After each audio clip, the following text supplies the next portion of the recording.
सत्य समाचार, तटस्थ समाचार, समाज बदल्ने हाम्रो अभियान। नमस्कार, यो हो टाइम समाचार। म वीरेन्द्र मन्सुर गरौँ यमपञ्चक सम्बन्धी प्रसङ्गबाट।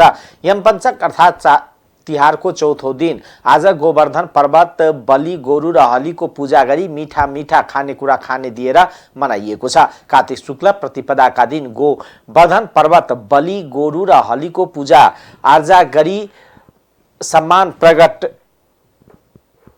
गर्ने गरिन्छ। वर्षभरि कृषि कर्ममा जोतिएका मानव हितका लागि सेवा गर्ने गोरुलाई आज पूजा गरेर मिठो खानेकुरा खान दिने चलन छ। गोरुलाई देवादिदेव महादेवको वाहन अर्थात् साँढेका रूपमा पनि पूजा गर्ने परम्परा छ। बिहान घर आँगनमा लिपपोत गरी गाईको गोबरको पर्वत बनाए त्यसलाई गोवर्धन पर्वत मानी पूजा गर्ने प्रचलन छ। द्वापर युगमा भगवान श्री कृष्णले हत्केलाले गोवर्धन पर्वत उचाली गोकुलवासीलाई मुसले धारे वर्षाबाट बचाएको सम्झनामा गोवर्धन पर्वतको पूजा गर्ने प्रचलन बसेको धर्मशास्त्रविद प्राध्यापक डाक्टर देवमणि भट्टराईले बताउनुभयो। गोवर्धन पूजा प्रतिपदाका दिन सूर्योदय भएका दिन गर्नुपर्ने विधि रहेको नेपाल पञ्चाङ्ग निर्णायक समितिका अध्यक्ष प्राध्यापक श्रीकृष्ण अधिकारीले बताउनुभयो।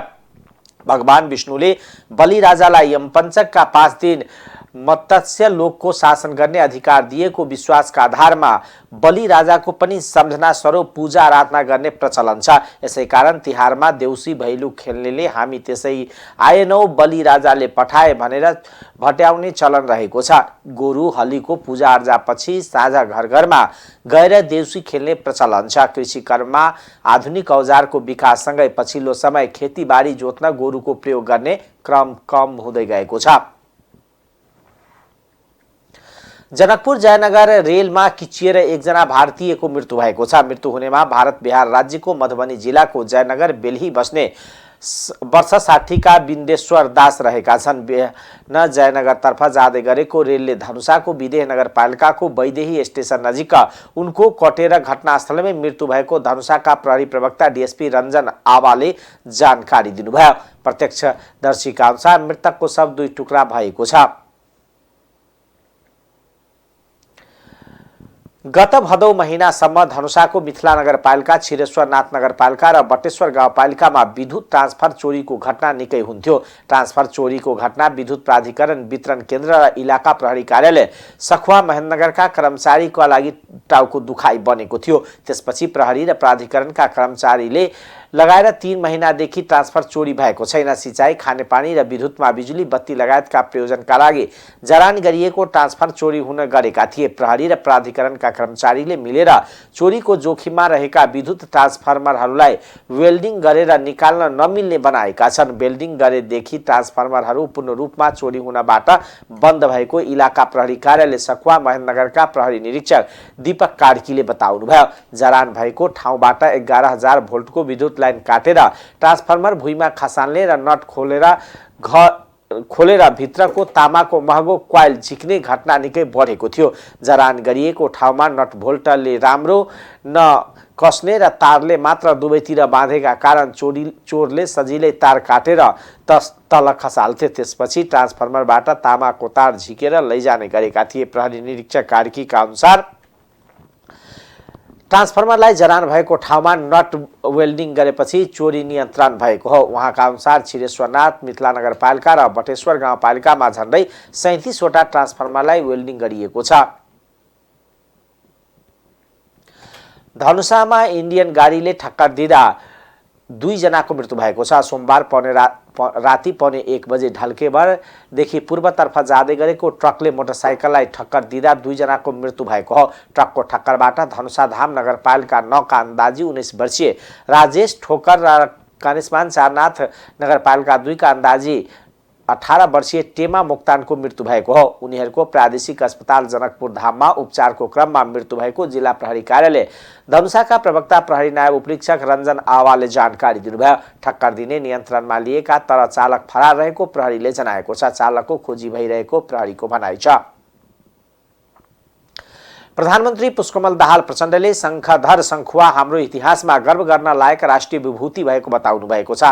नेपाल सम्वत 1144 को अवसरमा ललितपुरमा आयोजित कार्यक्रमलाई सम्बोधन गर्नुहुँदै उहाँले सामाजिक न्याय भन्दै गर्दा हाम्रो इतिहासमा गर्व गर्न लायक शङ्खधर शङ्खुवालाई नसम्झन सकिँदैन र उहाँलाई हामीले राष्ट्रिय विभूति पनि घोषणा गरिसकेको बताउनुभयो। उहाँले तात्कालीन समयमा ऋण मोचन गर्ने कामको नेतृत्व गरेर इतिहासमा कीर्तिमान कायम गर्ने काम गर्नुभएको उहाँको त्यो अभियानसँगै नेपाल सम्बत जोडिएको बताउनुभयो। प्रधानमन्त्री दाहालले विगतमा नेपाल सम्बत नेवार समुदायको मात्रै हो भन्ने गलत भ्रम रहेको चर्चा गर्दै विगतमा यस्ता भ्रमलाई अन्त्य गर्नुपर्ने बताउनुभयो।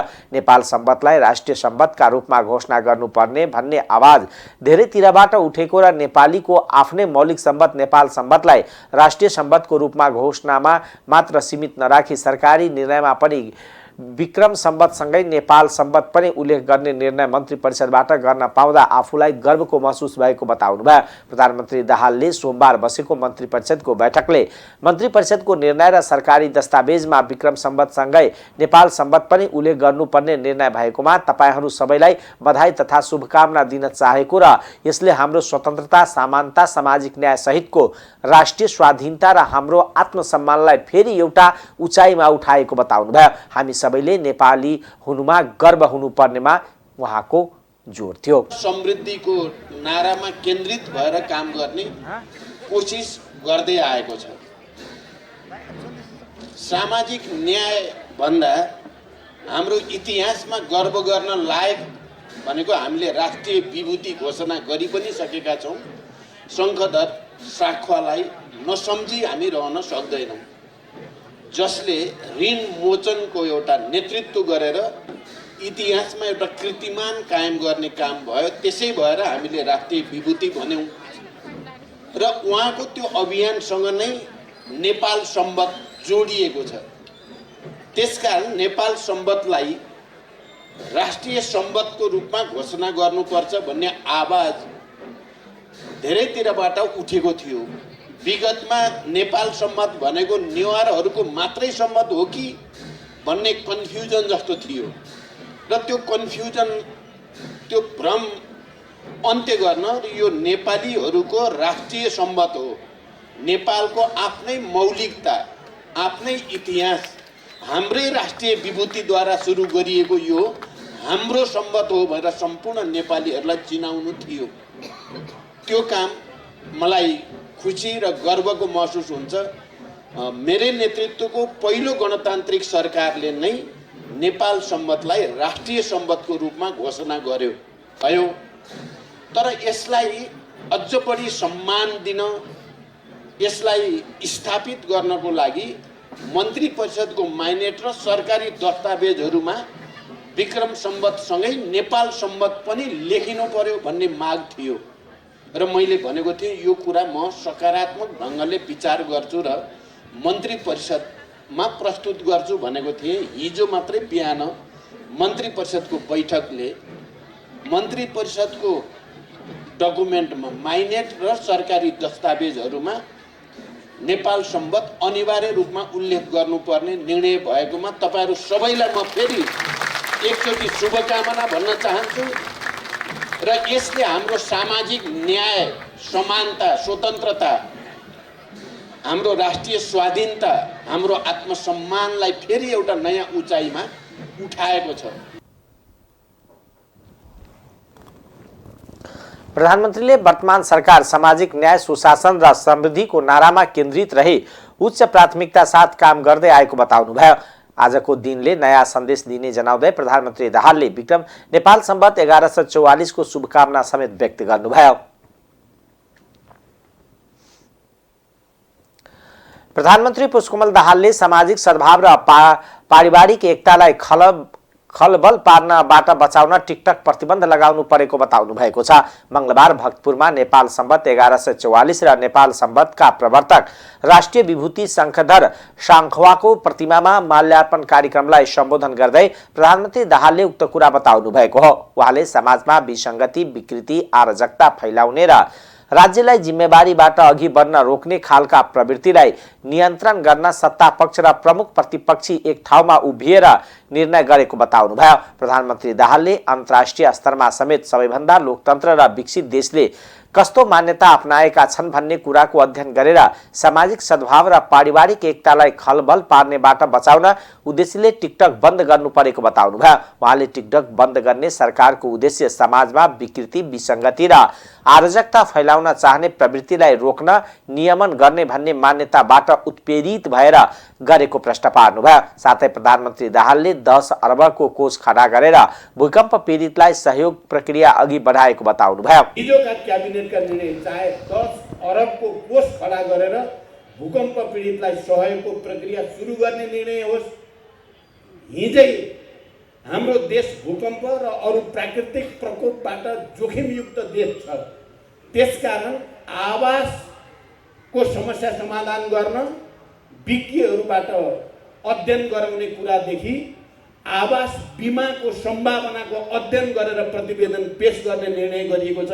यो सम्पूर्ण नेपालीहरूको निम्ति एउटा नयाँ पहल हुन्छ भन्ने मेरो विश्वास छ। पछि लामो छलफलपछि देशभित्रका सबै राजनीतिक दल, के सत्तापक्ष के प्रतिपक्ष, प्रमुख प्रतिपक्ष समेत सबैको लामो बहसको सहमतिपछि र अन्तर्राष्ट्रिय रूपमा पनि सबभन्दा लोकतान्त्रिक र विकसित देशले कस्तो मान्यता अपनाएका छन् भन्ने कुराको पनि अध्ययन गरेर सामाजिक सद्भाव, पारिवारिक एकतालाई खलबल पार्नबाट बचाउने उद्देश्यले गरेको कुरा म जानकारी गराउन चाहन्छु। जति निर्णय गरिएका छन् यो बहस त हुँदै जाला, यसमा मत विमतिहरू पनि होलान्, तर सरकारको उद्देश्य कम्तीमा पनि म प्रधानमन्त्रीको हैसियतले नेपाली समाजमा विकृति, विसङ्गति र अराजकता फैलाउन चाहने प्रवृत्तिलाई रोकेर जानुपर्छ, नियमन गर्नुपर्छ, रोक्न मिल्नेलाई रोक्नुपर्छ,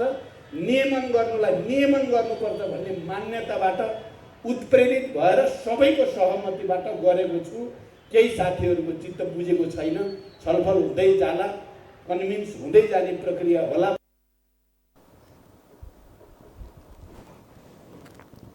उहाँले सोमबारको मन्त्री परिषद बैठकले आवासको समस्या समाधान गर्न विज्ञहरूबाट अध्ययन गराउनेदेखि आवास बिमाको सम्भावनाको अध्ययन गरेर प्रतिवेदन पेश गर्ने निर्णय गरेको समेत बताउनुभयो। प्रधानमन्त्री पुष्पकमल दाहाल प्रचण्डले नेपाल सम्बत सबैको साझा भएको बताउनु भएको छ।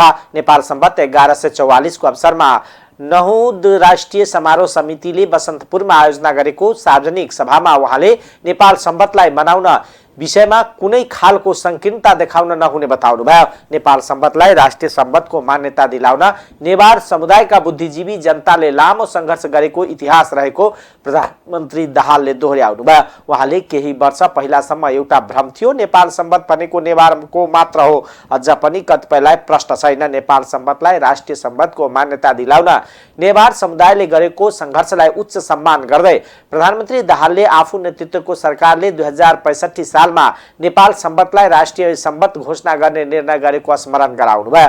गणतन्त्र नेपालको पहिलो प्रधानमन्त्रीका रूपमा आफूले नेपाल सम्बतलाई राष्ट्रिय सम्बतको मान्यता दिएको स्मरण गर्दै उहाँले तेस्रो कार्यकालमा नेपाल सम्बतलाई कार्यान्वयन गर्ने प्रक्रिया थालिएको बताउनुभयो। सम्बतलाई राष्ट्रिय सम्बत घोषणा गर्ने निर्णय मन्त्री परिषदबाट गरेपछि यही बसन्तपुर डबलीमा त्यो घोषणा भएको थियो। जति बेला यसको निम्ति आन्दोलनको नेतृत्व गर्ने एकजना अग्रज हामी सबैका आदरणीय पद्मरत्न तुलाधर पनि हुनुहुन्थ्यो, जसले नेपाल सम्बतलाई राष्ट्रिय सम्बत घोषणा गराउनको निम्ति निरन्तर प्रयास गरि नै राख्नुभयो। त्यसकारण नेपाल सम्बतलाई राष्ट्रिय सम्बतको रूपमा मान्यता दिलाउनको निम्ति नेवार समुदायले गरेको सङ्घर्षलाई म उच्च सम्मानसहित तपाईहरूलाई हार्दिक धन्यवाद भन्न चाहन्छु र आम नेपाली जनतालाई जुनसुकै समुदायको भए पनि नेपाल सम्बत हामी सबैको साझा सम्बत हो, राष्ट्रिय सम्बत हो। त्यसकारण यसलाई मनाउने कुरामा कुनै खालको संकीर्णता हामी कसैले देखाउन हुँदैन भनेर अपिल पनि गर्न चाहन्छु। आधारमा गणतन्त्र नेपालको पहिलो प्रधानमन्त्रीको हैसियतले मैले राष्ट्रिय सम्बत हो नेपाल सम्बत भनेर घोषणा गराएँ। आज तेस्रो कार्यकालमा फेरि नेपाल सम्बत 1144 को सङ्घारमै हिजो बिहान मात्रै मन्त्री परिषदको बैठकबाट यसलाई कार्यान्वयन गर्ने, नेपाल सम्बतलाई राष्ट्रिय सम्बत भनेर मात्रै पुग्दैन, राष्ट्रिय सम्बतको रूपमा नेपाल सरकारका माइनेटहरू र सरकारी सबै दस्तावेजहरू खुसी र गर्वको महसुस भएको छ कि हिजोको मन्त्री परिषदको बैठकले सर्वसम्मत रूपमा त्यसमा कहीँ कतै कसैको प्रश्न इफ बट नभइकन यसलाई हामीले पारित गरेका छौँ। कुनै पनि बहानामा नेपाल सम्बन्धलाई प्रयोग गर्नबाट रोक्न नसकिने उल्लेख गर्दै प्रधानमन्त्री दाहालले नेपाल सम्बन्ध सामाजिक न्यायसँग पनि जोडिएको उल्लेख गर्नुभयो। संस्कृति पर्यटन तथा नागरिक उड्डयन मन्त्री सुदन किरातीले नेपाली पर्व र जात्राहरूलाई विश्व स्तरमा चिनाउन सक्नुपर्ने बताउनु भएको छ। मंगलबार भक्तपुरमा नेपाल सम्बत 1144 र नेपाल सम्बतका प्रवर्तक राष्ट्रिय विभूति शंखधर शंखवाको प्रतिमामा माल्यार्पण कार्यक्रमलाई सम्बोधन गर्दै उहाँले नेपालमा हजारौं हुने जात्राहरूलाई महोत्सवको रूपमा सञ्चालन गरी विश्वभरबाट पर्यटक तान्नुपर्ने बताउनुभयो। नेपालमा हजारौं जात्रा हुन्छ र ती जात्राहरूलाई हामीले विश्व स्तरमा पुर्याउन सक्नुपर्नेमा जोड दिनुभयो। हामीले यस्ता जात्रालाई महोत्सवको रूपमा सञ्चालन गर्नुपर्ने उहाँको कथन थियो। मन्त्री किरातीले नेपाली पर्यटन संस्कृति र प्रकृतिको समायोजनबाट स्थानीय स्वाद र स्वामित्व सहितको हुनुपर्ने धारणा राख्नुभयो। प्रचण्डबाट सिक्नुपर्छ जस्तो मलाई लाग्छ।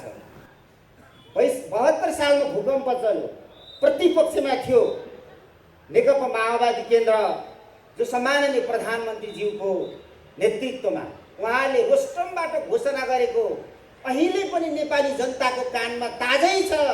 आजदेखि म प्रतिपक्ष रहिन, सम्पूर्ण मेरो शक्ति र समर्थन सरकारलाई हुन्छ भनेर तुलदारुन बन्द दिनुभएको छ।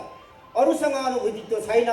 त्यसकारणले अहिले प्रधानमन्त्रीको तर्फबाट लिइराखेको योजनाबद्ध लयबद्ध निर्णयहरू नेपाल र नेपाली जनताको पक्षमा छ।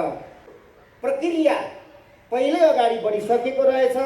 यसलाई म अब हाम्रो बिदा खुल्नु बित्तिकै, हाम्रो सरकारी कार्यालयहरू सुचारू हुनु बित्तिकै म सुरु गर्ने प्रतिबद्धता पनि गर्दछु। उहाँले आफू राम्रो बनेर अरूलाई खोट लगाउने संस्कृति विकसित हुँदै गएकोमा दुःख व्यक्त गर्नुभयो। काठमाडौँ महानगरपालिकाका प्रमुख बालेन्द्र शाहले नेपाल सम्बतलाई राष्ट्रिय सम्बतको रूपमा प्रयोग गर्न आग्रह गर्नुभएको छ। मंगलबार काठमाडौँमा नेपाल सम्बत 1144 को कार्यक्रमलाई सम्बोधन गर्दै उहाँले यस्तो बताउनु भएको हो। उहाँले काठमाडौँ महानगरपालिकाले पहिलाबाटै नेपाल सम्बतको प्रयोग गरिरहेको उल्लेख गर्दै देशभर नै सबैले प्रयोग गर्न आवश्यक रहेको बताउनुभयो। उहाँले नेपाल सम्बतलाई राष्ट्रिय सम्बतको रूपमा प्रयोग गर्न सरकारले मुख्य भूमिका निभाउनुपर्ने बताउनुभयो। उहाँले आगामी वर्षसम्म राष्ट्रिय रूपमा नै प्रयोग हुने विश्वास रहेको बताउनुभयो। नेपाल सम्बतलाई राष्ट्रिय सम्बतको रूपमा प्रयोग गर्न हुन आग्रह गर्नुभयो। काठमाडौँ महानगरपालिकाले त पहिलादेखि नै आफ्नो कागजातहरूमा समावेश गर्दै आएको उल्लेख गर्दै प्रधानमन्त्रीज्यू पनि यही हुनुहुन्छ र राष्ट्रिय रूपमा मनाउन आग्रह गर्दछु उहाँले उल्लेख गर्नुभयो। अर्को पटक आउँदा राष्ट्रिय रूपमा नै प्रयोग हुन्छ भन्ने विश्वास उहाँले व्यक्त गर्नुभयो। यो देशलाई नै चिनाउने हाम्रो नेपाल सम्बतको नयाँ वर्ष मनाउन यहाँ बसेका छौँ। यो सम्बत एकदमै विशेष छ। विशेष त हाम्रो देशलाई नै युएनमा दर्ता गर्दाखेरि नेपाल सम्बत रञ्जना लिपि र यहाँको भाषा फरक किसिमको देखाएर बल्ल हाम्रो देशलाई चिनाउन सफल भएका थियौँ। त्यो हिसाबले पनि नेपाल सम्बतलाई चाहिँ हामीले राष्ट्रिय सम्बतकै रूपमा मान्नुपर्छ। 1144 भनेर माने पनि शङ्खधर शाहका उहाँ पछाडि 1144 भनेर माने पनि यो 8000 वर्षभन्दा पनि पुरानो सम्बत हो। यो लुनार क्यालेन्डरमा चल्ने, हाम्रो तिथि अनुसार चल्ने यो 8000 वर्षभन्दा पुरानो इसाई सम्बत तथा विक्रम सम्बत भन्दा नि निकै पुरानो सम्बत भएकाले यो सम्बतलाई चाहिँ विशेष हामीले जोगाउनुपर्छ। देशभित्र नभए पनि बाहिरसम्म, विदेश र सम्पूर्ण विश्वमा नै चिनाउनु पर्ने कुरा यो भएकाले आदरणीय सम्माननीय प्रधानमन्त्रीज्यू पनि यही हुनुहुन्छ, उप प्रधानमन्त्रीज्यू हुनुहुन्छ, सांसदज्यूहरू हुनुहुन्छ। काठमाडौँ महानगरपालिकाले चाहिँ यो सम्बतलाई अफिसियल रूपमा हाम्रो नोटिसहरूमा, हाम्रो कागजातमै प्रयोग गर्ने गरेकोले यो राष्ट्रिय रूपमा देशभरि नै यो सम्बतलाई प्रयोग गरिदिनु हुन पनि अनुरोध गर्न चाहे यही मञ्चबाट। र आगामी अर्को वर्षको कार्यक्रमसम्म आउँदाखेरि नेपाल सम्बत चाहिँ राष्ट्रिय रूपमै यो प्रयोग हुनेछ भन्ने आशा राख्दै सम्पूर्णमा शुभकामना र फेरि पनि नुदया भिन्तुना। मेयर शाहले काठमाडौँ महानगरपालिकाले आधिकारिक रूपमा नै नेपाल सम्बन्धको प्रयोग गरिरहेको बताउनुभयो। पूर्व गृहमन्त्री एवं राष्ट्रिय स्वतन्त्र पार्टीका सभापति रवि लामिछानेले इतिहासको सम्मान गर्न नसक्ने, राष्ट्र र समाजको भविष्य उज्यालो हुन नसक्ने बताउनुभयो। भक्तपुरमा मंगलबार नेपाल सम्बत 1144 को अवसरमा आयोजित कार्यक्रममा शंखधर शंखुवाको प्रतिमामा माल्यार्पण गर्दै उहाँले इतिहास जोगाउन अति आवश्यक भइसकेको बताउनुभयो। उहाँले इतिहास जस्तो भए पनि आफ्नो मूल्य र मान्यता हुने भन्दै इतिहासको सम्मान गर्न सक्नुपर्ने बताउनुभयो।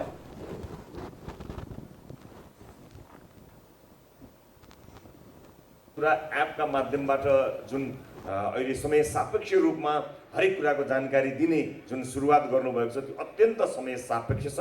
त्यो कार्यका लागि यहाँलाई बधाई दिन चाहन्छु। त्यसमा सबभन्दा महत्त्वपूर्ण कुरा ठाउँका नामहरू मौलिक रूपमा राख्ने जुन एउटा सुरुवात यहाँले गर्नुभएको छ। आजभोलि के भएको छ भने जसलाई देख्यो उसैको नाममा चोक, उसैको नाममा बाटो, उसैको नाममा गल्ली भएका कारणले हाम्रो ऐतिहासिक धरोहर, हाम्रो ऐतिहासिक मूल्य र मान्यता शक्तिशाली मान्छेहरूको हातमा परेको छ। इतिहासलाई जोगाउनु पर्दछ। इतिहास जस्तो सुकै भए पनि इतिहासको आफ्नै मूल्य हुन्छ। इतिहासको सम्मान गर्न नसके स्वर्गीय पद्मरत्न तुलाधरज्यूलाई पनि सम्मान गर्दै उहाँ जहाँ भए पनि खुसीका साथ यो दिन हेरिरहनु भएको छ भन्ने म आशा र अपेक्षा गर्न चाहन्छु। र अन्त्यमा जुन काम गर्नुभएको थियो मेरो लागि सबैभन्दा महत्त्वपूर्ण काम नै त्यही नै हो। उहाँका विषयमा लेख कार्यक्रम जसरी गर्दै आइन्छ एउटा थप काम गर्नको निमित्त आज म यसै मञ्चबाट अनुरोध गर्न चाहन्छु सरकारलाई, सम्माननीय प्रधानमन्त्रीज्यू यही हुनुहुन्छ र सरकारवालाहरूलाई। जसरी हामी शंखधर शंखुवाको योगदानको कदर गर्दछौँ, सम्झना गर्दछौँ, उहाँलाई माल्यार्पण गरी सम्मान प्रकट गर्दछौँ, उहाँलाई सम्मान प्रकट गर्ने अर्को एउटा तरिका पनि छ, त्यसलाई सुझाएर म जान चाहन्छु। उहाँलाई सम्मान गर्ने अर्को तरिका के भने यो देशमा लघुवित्तका माध्यमबाट, सहकारीका कारणबाट र विभिन्न कारणहरूले मानिसहरू ऋणको पासोमा पुगेका छन्। बैंक ब्याजका कारणले तिर्न नसकेर घरबार विहीन भएर घर गाउँ देशै छोडेर जाने अवस्थामा पुगेको छ। यदि हामी साँच्चै नै शंखधर शंखुवालाई सम्झिने हौँ र उहाँलाई हृदयमा राख्ने हो भने यी नेपाली जनतालाई ऋणमुक्त गर्नको निमित्त एउटा राम्रो व्यवस्था, यसलाई व्यवस्थित, सहकारीहरूलाई व्यवस्थित, बैंक ब्याजलाई व्यवस्थित, लघुवित्तको ब्याजलाई व्यवस्थित गर्ने हो भने उहाँप्रतिको सच्चा श्रद्धाञ्जली नै यही हुन्छ। ठाउँका नामहरू मौलिक रूपमा राख्नुपर्ने, बाटो र गल्लीहरूको नामहरू पहुँचवाला व्यक्तिको नाममा राख्ने परम्परा विकसित हुँदै जानुले ऐतिहासिक धरोहर मूल्य मान्यता मेटिँदै गइरहेको उहाँको भनाइ छ। सुरक्षा संवेदनशीलताका कारण देखाउँदै चीनले एक पक्षीय रूपमा बन्द गरेको मुस्ताङको नेचुङ लिग्ची कोर्ला नाकाको ढोका सोमबारदेखि खुल्ला भएको छ।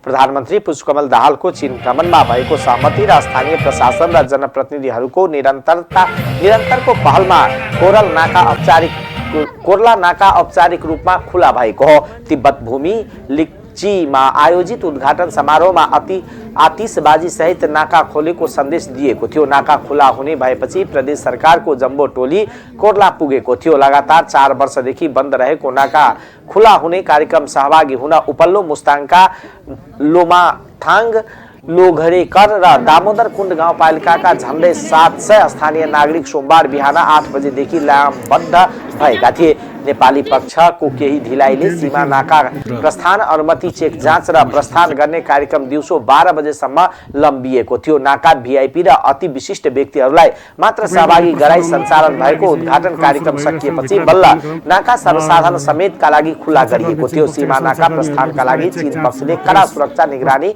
गरेको थियो। नेपाल पक्षका स्थानीय नागरिकलाई प्रस्थान अनुमति पत्र सहित नागरिकताको आधारमा चीन प्रवेश गराइएको थियो। प्रवेशका क्रममा चीन पक्षले आधा दर्जन स्थानमा प्रस्थान अनुमति पत्र र नागरिकको भेरिफाई फेस स्क्रिनिङ गरी झोला र पर्सहरू चेक जाँच गरेको थियो।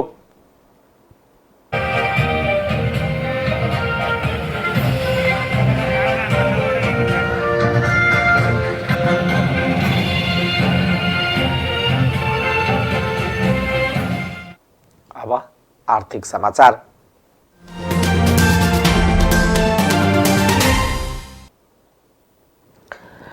बजार महँगीको तुलनामा तलब र ज्याला दर निकै न्यून अङ्कले बढेको तथ्याङ्कले देखाएको छ। केन्द्रीय बैंकको असोज मसानसम्मको तथ्याङ्क अनुसार हाल बजार महँगी उपभोक्ता मुद्रास्फीति 7.5% रहेको छ। तर 2080 असोज महिना यता वार्षिक बिन्दुगत तलब तथा ज्याला दर सूचकाङ्क भने जम्मा 5.65%ले मात्र बढेको छ। केन्द्रीय बैंकको भनाइ छ पछिल्लो वर्ष सोही महिनामा यस्तो सूचकाङ्क 11.59%ले बढेको थियो। समीक्षा महिनामा तलब सूचकाङ्क र ज्याला दर सूचकाङ्क 1.05% र 7.05%ले बढेको छ। अब अन्तर्राष्ट्रिय समाचार।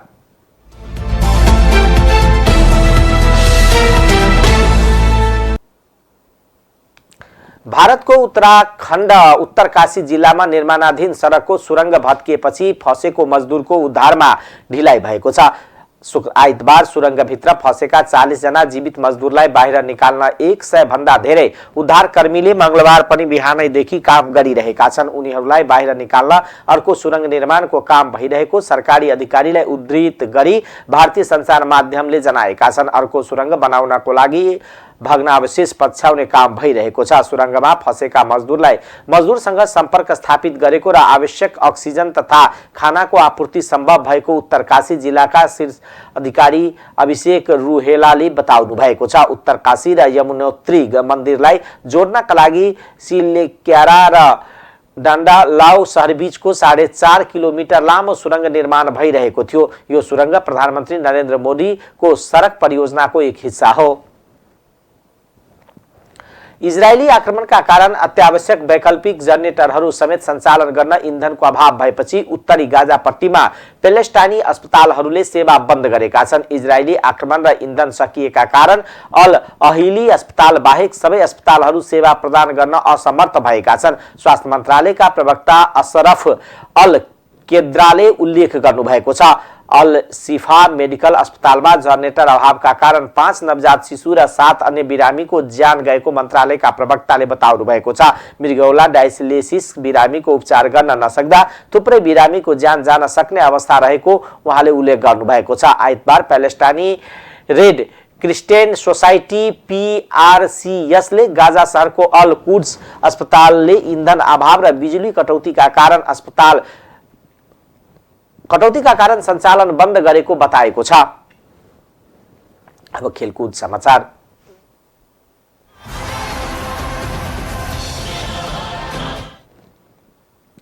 नेपालले बिहिबार एसियाली विश्वकप छनौटको दोस्रो चरण UAE को सामना गर्नेछ। पहिलो चरणमा लाओसलाई पन्छाएपछि नेपाल छनौटको दोस्रो चरणमा पुगेको छ।